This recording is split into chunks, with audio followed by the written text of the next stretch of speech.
I think the clicker's actually broken. Hey everyone, so I hope you've had a great day and sat and saw a bunch of the panels. There's some very, very cool stuff that various developers were showing. So hopefully, and the panels you didn't get to see, they'll all be on YouTube, so check them out afterwards. Okay. Yeah, it's not working. Well, come back. Okay. Yeah, it's broken. Yeah, what is life? I don't know. What is release? Okay, calm down, everybody. Chill out.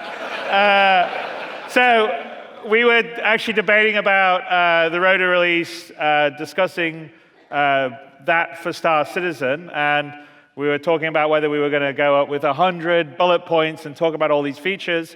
And myself and Aaron and Todd Pappy and Tony were all having a sort of discussion about what the core meaning, the core elements, and the core technology that we felt would create an experience that sort of defined the game and also was worthy of playing, irrelevant of whether the full feature set is finished or all the content in terms of planets and locations is done. Because for us, when we think about release, I mean, we're really releasing every 3 months now. So we got 3.3 just about ready to come. We just had 3.2, we had 3.1, and we're running a live game, and that's sort of the epiphany that we've had internally, which is, okay, we need to focus on how the game plays now. We've got to improve the quality of life. We've got to improve the user experience, the UI, how you get into it, make it accessible, ensure that the gameplay right now is polished. We're not there yet, but we are definitely working towards that every single release, and that is a priority for us. But for us, we were looking, okay, what was going to define the experience? That's the big vision of Star Citizen. And really for us, when we hit these milestones, then for us, we say, okay, I think this will be the core experience and tech that will deliver the vision of Star Citizen. So we go, oh, look at that. Does it go back? Oh, it's working now, so here you go. So the very first one was the ability to be inside a ship, right? So it's not just a cockpit, it's an actual fully real, tactile, physicalized ship that has engine room, beds, toilets, mess hall, whatever you would imagine to be in a ship of that particular size. And there we go. And we did that. That was the very beginning thing that we did, the hangar module, which we did back in 2013. The next was space combat, which was about, okay, I'm going to get in my ship, I'm going to fly around, I'm going to dogfight, which I'm pretty sure you guys remember is what we did with Arena Commander. The next key technical milestone was the 64-bit floating precision, so moving from 32-bit to 64-bit, so we can have sort of millimeter resolution and going all the way to billions of kilometers, which is what we need for Star Citizen, because we model entire star systems that have to be billions of kilometers across, but we need millimeter visual precision because you're right up there looking at your cockpit in first person, it's only a foot or two away, and 32-bit precision just doesn't cut it, and that's why most games, FPS games, most engines now are on 32-bit, and if you see them, they find it very hard to have play areas bigger than 16 kilometers on a side, right? And they brag about, oh, we got this really big play area, and it's a couple of kilometers across. So that and the physics grids, which allow us to simulate separate physical worlds. When you're flying around a ship, walking around while you're flying in space, or if you're on a planet and it's rotating around a star or spinning on its axis for night and day. So that was a very critical piece of tech. And of course, that was, what is wrong with this thing? Okay, that was SC Alpha 2.0, unless Paul's trying to read my mind over there. Then the next key element to the gameplay we wanted was having the ability to earn money and have a level of persistence, which was, I can go out and I can earn some money, I can buy some things, I log off, I come back on, I've still got those things. And that was, click Paul, there you go. Alpha 2.4, where we had our very first basic persistence. It was only very limited, didn't have persistence of location and a bunch of other stuff. Then the next big milestone that we needed to solve, which I don't know why we've go back. Okay, there you go. Yeah, I'll say go forward. I'll say go forward, and then you go forward. Just wait for me to say go forward. Was first and third unification of the character, and we've talked about it a lot. But it's most first-person games cheat, and they have very different animations and models for first person to third person. And then when they have their multiplayer, say battle mode, they have limited amount of actions that you can see on a third person player character that's doing, because it's very difficult to sync up the actions. But for us, since it's going to be an MMO with thousands of people, you can be sitting right next to your friend, and he's interacting with the dashboard just like you are. So you're seeing him do the same thing in third person that you're doing in first person. Also, where our guns actually aim is where the gun is really aiming. It's not sort of cheating at where the mouse cursor is. So we needed to unify it. It was quite a difficult task, but we did it. Let's go forward. And that was really kind of what Star Marine was. We had early parts of it before that. The next big thing was the planet tech. So you can see the planet or the moon, and you can go there, and you can walk around it. You can explore every single inch. So there's no fake loading screens. There's no transition down to it. There's no go down. You can only land on a certain area. And that was the procedural planet tech, which we debuted, go forward, with 3.0.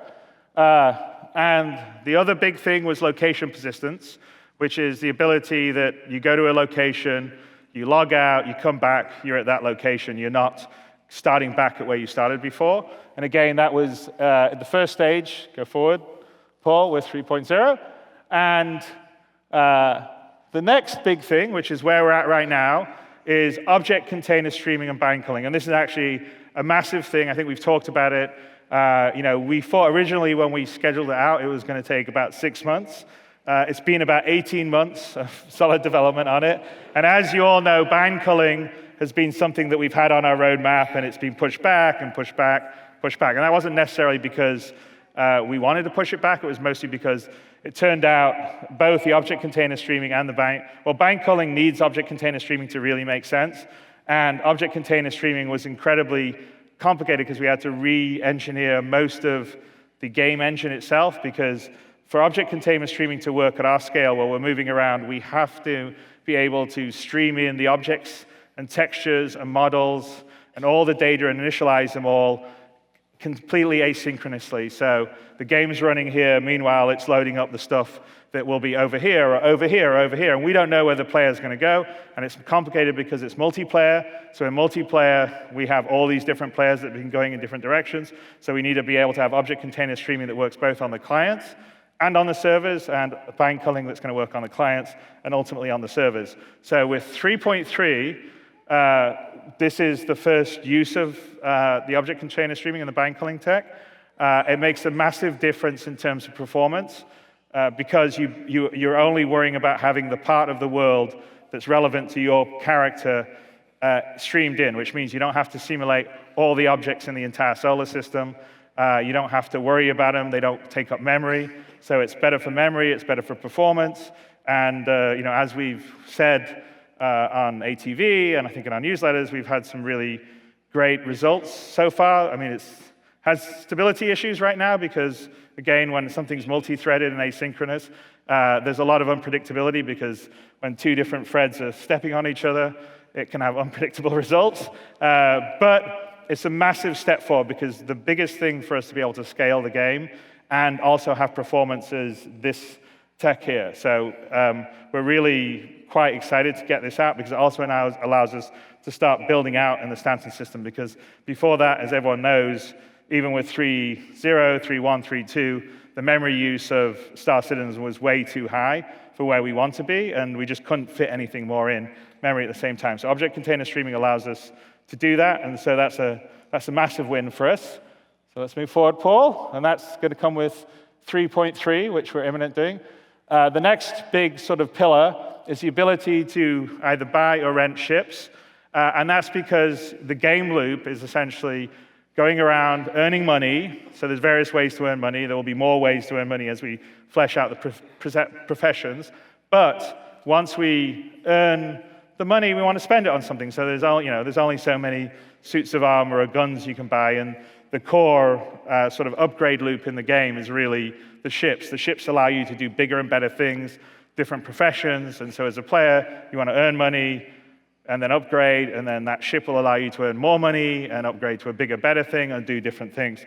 And so that was very important for us to get in. It's going to be in 3.3, both the purchasing and renting. Obviously, there's going to be some time where we adjust to try to get the economy to work properly, because we do have a problem that you can buy the equivalent of a Cessna or a nuclear carrier. And there's only like one nation on Earth, the one we're in right now, that can afford to spend $10 billion on a nuclear carrier. But we in our game sort of allow the player to have that huge range. So we've got to figure out how we make that work on an economic basis on the low end and progressing to the high end. So I'm sure it'll take a bit of time to dial it in. But it's a major point for us. So let's move forward. And that should be in 3.3. So then the next big pillar, and there's 12 pillars that Erin, Tony, Todd, myself identified that we felt were really important. And the organization system, so we already have a version of it online, but this is the organization system inside the game. So you can get your org mates together, you can do things like assign out roles or missions or cost share or revenue share, specify ties for the group, or however you would like to organize it into different pods or modules for communication reasons. And we want to move that in, so build it further out on the website for some of that stuff, and then bring it across into the game, and you have all that. So you and your friends can create your organizations or groups as small or as big as you want. And then we move forward. Full persistence is the next big thing. It's the 11th thing of the pillars we think. So full persistence, we talked a little bit about it at the beginning of the day, but full persistence is the ability for you to go anywhere in the universe and, me drop this remote on the floor. Doesn't work, so I might as well drop it. There you go, right? So, and then I'm going to walk away, right? I'm going to walk out here. It's going to stream out. It's gone. And I decide, you know what? I really want my remote again. And then it's going to remember that I dropped it. It's going to stream it back in, even if it was on the surface of a planet. And it'll be there, and I can pick it up in first person. And that's a big step for us to be able to do that. And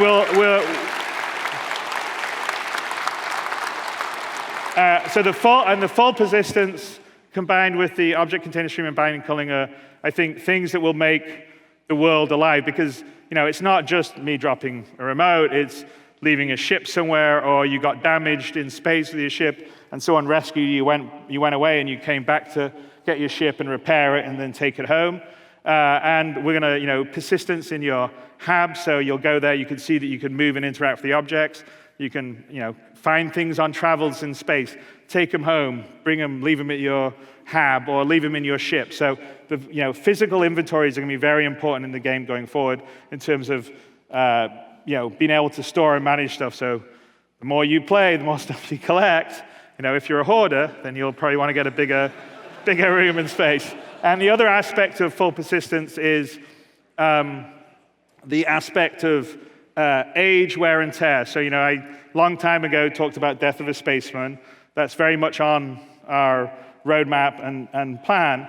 And it's the ability for items, as they get used, to get wear. Things age. You as a character will age. And again, that's what full persistence is about. It's getting to this point that as you play the game, players in the game do things, and it persists. So this universe is not a theme park that gets reset every day that you come back and visit. This universe is a living, breathing universe that changes as players live in it and interact with it. And I think that's probably one of the biggest things. That's why we call it the persistent universe, is that it has a life and a persistence, and people's actions will mean something in it. And that's a very, very important part of the 11th pillar. And the last one, if we go forward, Paul, is server meshing. So when we get server meshing, that is, we think, the last piece of the puzzle to have the full game experience. And this is our ability to go, right now we have about 50 players on a server. We probably will be able to increase that number because of bind culling and stuff, but it's still going to cap out at a certain level. With server meshing, we'll be able to get to thousands of players playing concurrently in the same locations, star systems. They're not all going to be able to have 1,000 people dogpiling together. They won't be able to render it all at the same time, but you certainly will be able to have 1,000 people on the planet of Hurston, for instance. So the server meshing is the last key piece, because that will allow us to have a truly massively populated universe of players as well as AI, and having servers that dynamically scale up and down to take care of the processing needs of that. And so from our standpoint, in terms of what we would think is the experience when you guys can sit in and play the game day after day and not worry about it getting wiped, not worrying about, oh, I'm going to do something for a day or two and there's no point because they're going to reset the system. When we get to full persistence and server meshing, that's our marker. And sure, after that, we've got planets to do and star systems, and we're going to have continual feature development. But this is an online live game, and so for us, we don't have a particular viewpoint in terms of, oh, that's it. This is where we finish it, and we don't do any more work. It's like literally, we kind of view, as long as you guys want to live in this universe, every 3 months, we're giving you a build, and here you are, and here's a bit more, and here's a bit more, and here's a bit more. And when we get to the full persistence and server meshing, I think at that point, that's when we're not going to be resetting the servers. It's when it will be an ongoing, living, breathing game. And that, I'm not going to give you a date, but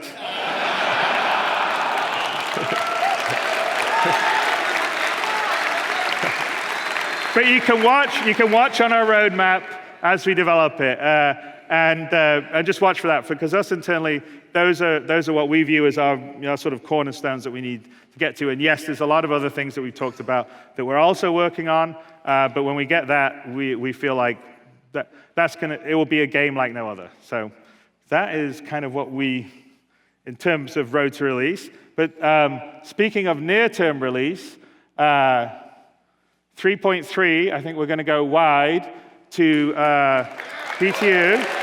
So as of today, so when you guys get home, everyone here will get access. I think we're going to open up to subscribers and concierge first, and then as long as things don't blow up too badly, then we're going to go full wide, and then we're going to keep hammering on it because we want to get 3.3 in everyone's hands as soon as possible, because of object-constrained streaming and bind culling makes a massive difference to the experience and performance. And once we get that stable, and we need a lot of people playing and testing it, because that helps us with chasing down all these sort of edge cases that are very hard to replicate, then we're going to roll in the Hurston and Lorville aspect, which we showed earlier today. And I think it should be a pretty great patch when all that's said and done. And there's a lot of stuff in 3.3. I think we've talked about it, but it's quite a lot of new ships. I mean, I think it's probably one of our, and it's kind of fun. It's the first one we have a straight-to-flyable ship in the Valkyrie, which is cool. I think the Hammerhead's probably the biggest ship that we've got in the game at the moment, and it certainly has probably got the most firepower of a ship in the game. And you got the Phoenix, which is great to fly around with luxury, and then the cool new Mustangs, and all the Tumbril variants are really cool too. So I think it's going to be cool. I'm looking forward to you guys playing it. So that's that. If we just go forward, one extra thing we're going to do, and I don't think any other company that operates an online game does this, or I'm not aware of someone that does this, but we collect telemetry on, obviously, all the servers and all the clients that are connected to us. And so we get a good idea of what the frame rates are, what the machine specs are, what the latency is, what the load times are. And we've often had debates, because we see a lot of anecdotal, frame rate sucks, and everybody's frame rate sucks. And we're like, well, we're watching the data, and that's not exactly what our data says. So we decided that we wanted to give all you guys the ability to track the telemetry yourselves. So what we have is you can go into the website. This will release for 3.3, and we will have live telemetry on 3.3 going forward. You'll be able to see your machine, so where you start in the CPU score, where you sit in the GPU, it will tell you what your stats are. And we're going to be tracking, not all this stuff gets tracked right away, but we're planning on tracking the latency and the loading times. You'll see the crashes, and then you can track yourself against the heat map of everybody playing the game and see where you land, and see also kind of what the specs are here.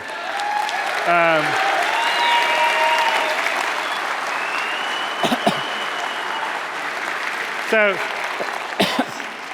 that's, in the spirit of open development, you guys are going to be seeing what we see in our control dashboards, and you can also sort of see, because PCs are challenging because everybody has a slightly different configuration, and you don't know if someone's Bitcoin mining on the side while trying to play Star Citizen or doing nothing, right? But it's quite interesting, and I have to say that we've had a few outliers on this where some people have had like thread rippers that are just crushing it on 3.3. So it'd be pretty interesting, and the new Intel multi-core ones are doing pretty awesome too. So you guys will be able to track yourself against everyone else, and then longer term, not right away, but I think the next stage is we'll open this up so you can sort of see our server performance too. So you'll be able to track how the servers are doing, what the stability is, what their frame rates are. So when everyone's debating, it sucks or whatever, you can just go to this page and see how it's going.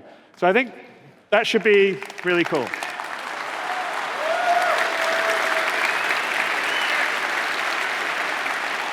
So one more. Okay, I know you guys were trolling me. So obviously I know there's a few people that care about Squadron 42. Well, it's going really well. I'm really happy with it. And you've seen actually today, if you've been in some of the panels, you've seen some of the tech we've been working on. Like if you went into the character panels, you went to this spacescaping one, even the cloth stuff that was happening. There's a lot of stuff we're developing specifically that goes into Squadron and then goes across into the PU. We're closing it down. All the remaining features were in content. And the last major technical hurdle that we were worried about on Squadron was object container streaming, which, as you know, we're almost ready to close out here on 3.3.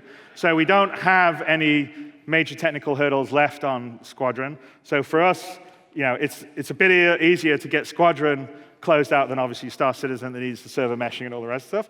So that's going. We're going to publish the public roadmap for you guys in December, all the way to completion of the project. And I'm just going to leave you with something right now.